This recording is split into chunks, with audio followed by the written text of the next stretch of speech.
Good afternoon and welcome to this month's TDA Perks Program webinar. Today we'll be hearing from Ahmad Shams. He's a CEO of Source One Dental, and Source One Dental is the company that runs TDA Perks Supplies.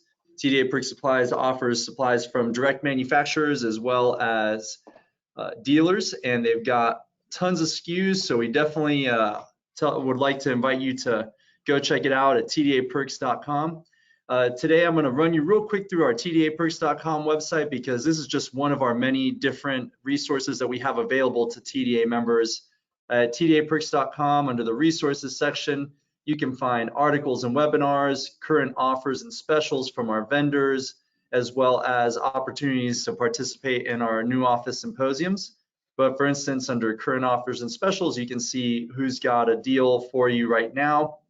And then underneath the articles and webinars, you can find articles that we send out in our weekly emails, and they cover every range of topic from medical liability all the way down to marketing and website resources. With that being said, I would like to turn over the presentation now to Mr. Shams for him to bring us all up to date on things that he's seeing out there in the dental supplies supply chain.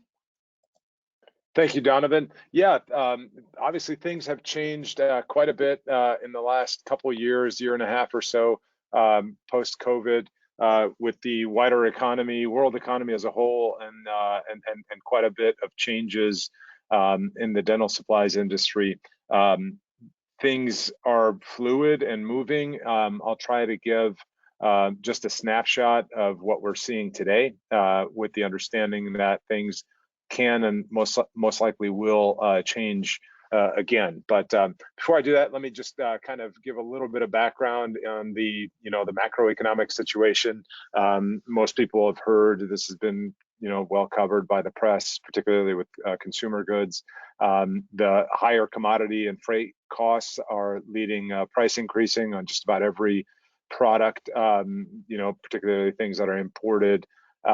Inflation is at a 20-year high. We're looking at 4% this year is what it's sounding like. And then the shipping disruption story, which we've all heard about quite a bit, has created quite a bit of problems. A lot of ships that are in the water right now.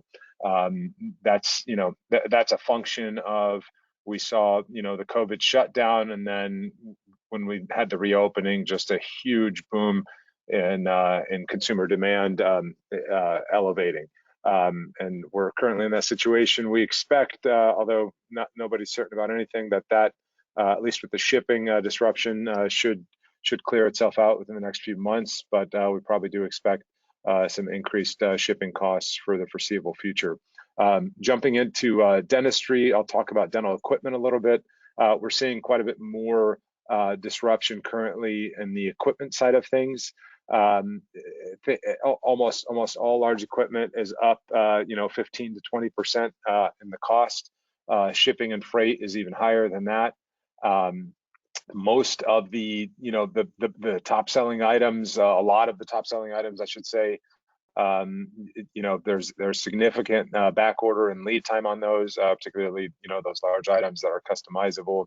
We're not seeing a lot of specials from manufacturers, so that the buy this get that free deals. We're just not seeing those. Most products are being sold at market price. It's difficult to obtain products that are made with metal, pumps, PC boards, that sort of thing. Very difficult to obtain for the manufacturers who use those as inputs. Getting into dental supplies, it's a better picture right now. So we had quite a bit of disruption in the last, since March of 2020, with the supply chain on various products across the board. Starting with the PPE craze in April, May, June of last year. That's essentially stabilized. Most of those products now we have back to normal pricing. There are exceptions to that, of course. Gloves are, in particular, are still at a much higher price than pre-pandemic. However, we are seeing them going down. They've gone down considerably in the last few months, and we expect that trend to continue. The other products, we are still seeing disruption. You know, our back orders rate is significantly higher than it was pre-pandemic. So manufacturers in all different categories are still struggling to some extent. The cost is going up. We're seeing that obviously because inputs are higher in a lot of cases, but then the shipping is pretty significant. You know, certain items we expect a higher price increase to remain, particularly disposable, cheap and expensive products.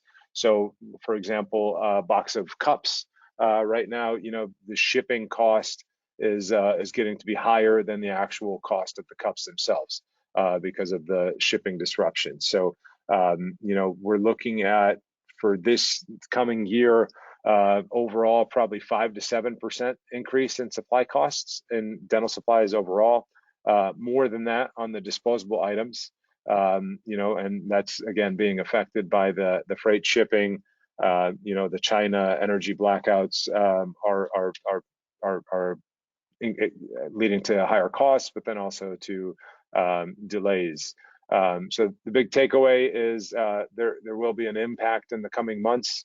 Looking forward a bit more, 9 to 12 months from now, I would say expect to be paying a lot less than you are right now for gloves, and probably a bit more than you are right now for disposable items. Regular branded items are a bit more difficult to predict, but those are pretty steady and consistent right now. So we're feeling better about you know, getting the back order rates down. But for the most part, you know, nobody should be impacted right now by back orders, so long as you know you're flexible on which brands of product categories you're looking at. So that's basically my my update on where things stand right now. But if anyone has any questions, I'd be happy to answer them. Yeah, Ahmad, so thanks for the overall information. As far as with the equipment, one of the things when I talked to the folks over at the equipment department at the TDA Perk Supplies was just the length of time that it takes to get in, for instance, chairs, that kind of stuff. Can you maybe discuss some of those lead times and what recommendations they have for anybody who may be thinking about replacing equipment, or how long they should take into consideration before their equipment breaks, for example, if they want to be proactive? Yeah, for sure. So generally, more time is better and more flexibility is better, especially with stuff like that, large equipment, chairs, that sort of thing. There's quite a bit of variability with various manufacturers. However, most of them you're looking at 3 to 4 months for products like that. So being flexible and start shopping earlier is always going to be preferable. It'll give you more options when it comes time to choose. So that lead time is about 3 months, 4 months. So if somebody's looking at maybe filling out another operatory or changing out some existing equipment, they need to start planning way out, as opposed to saying, hey, we're going to go ahead and purchase this in December to get the tax credit type of thing. That's right. Okay. That's what I would say too.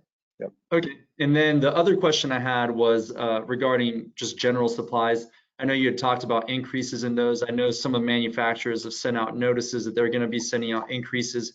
Do you have any insight into, you know, those 10+% increases in pricing or anything like that? Is it an inflation issue, or is it more of a constraint with getting the raw products in to be able to create the final etch material or bonding material, whatever it may be? Sure. I think it's a bit of both. So inflation is a real thing. I mean, inflation, like I said earlier, is looking to be about 4% this year. And then the shipping cost has really increased dramatically in the last year. Manufacturers certainly have to build that in for importing those products. So it's probably a bit of both. And, you know, they're probably, you know, manufacturers, when they set pricing for the year, they need to look forward to the end of the year, so they don't set prices too low in a lot of cases. So it's a bit of all of that for sure. Okay, so just an amalgamation. And Yep. I know you had noted that gloves should be coming down in price. what was the run in terms of gloves? Has it gotten pretty expensive and it seems to be coming down now? What did it Sure. start off pre-pandemic? What did it get all the way up to, and maybe where are we now? Yeah, so I mean, obviously, global demand for gloves, even outside of dentistry, has spiked quite a bit. Production was depressed considerably post-pandemic. A lot of gloves are made in Asia. They had a lot of shutdowns. Factories were shut down, so they weren't producing the product. Now they're mostly all up and running. But again, the big pressure is the demand is much higher than it once was. So that's kind of what's leading to that. But as the manufacturers are getting more up to speed, that's why we're seeing this ever steady decline in price.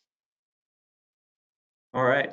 And you said that that's going to keep going down for a while. So will we see it get back to that original low price, or are those additional constraints like shipping and manufacturing inputs that are putting a crimp in it, as well as the demand?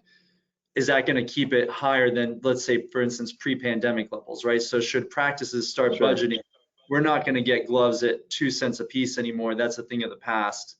Is that something that people should be prepared for? Absolutely. Certainly for the next year, I would say that's a very safe assumption. It's not going to come back to pre-pandemic levels in that time frame, I don't think. But then again, things have changed rapidly. There could be some significant changes. I just don't see those happening within the next 3 to 4 quarters. Okay, great. So as far as planning for pricing, do you have any do you have any feedback on whether you should keep low inventory, or because I think a lot of folks got into a pickle in the beginning of the pandemic with not having enough of certain things on hand, right? And then having to Sure. buy it at inflated prices. But now it's almost the reverse, where pricing is coming down a little bit. Do you really want to buy a Right. whole bulk stock right now and hang on to it? I know that that's kind of asking you to look into the crystal ball a little bit, but do you have any Right. advice on product I stocking? mean, Thing? yeah. I mean, generally speaking, I wouldn't say to do that. I've never been too big of a fan of that. There were times in the beginning of the pandemic where we thought that was the prudent move, because we saw that supply on certain products were getting tight, and so we would tell our customers that. But right now, I don't see a need for that with respect to consumable supplies. Like I said, I mean, I expect pricing to go up on the low cost disposable goods, but those aren't really things people generally want to stock up too much or hoard because they take up a lot of space, and they're generally not that expensive anyways from a pure dollar perspective. But certainly if you have the space, I would it's not a terrible idea to stock up a little bit extra on those items. Okay, great. Well, I don't see any additional questions from the audience. So with that being said, I do think that we can wrap up for today. I really do appreciate it, and maybe we'll do another one of these in about 6 months and see if there's an update in the state of supplies and as far as the supply chain in particular. So thank you so much. I really appreciate it, folks. Ahmad Shams is with again, he's a CEO of Source One Dental, and they are the company behind tdaperksupplies.com. They work with several other states and endorsed by other states, and we've found that they provide a lot of value for our members, and we thank you for joining us today. We hope you have a great weekend. Thanks again, Ahmad. Thanks so much. You guys have a great weekend. Take care.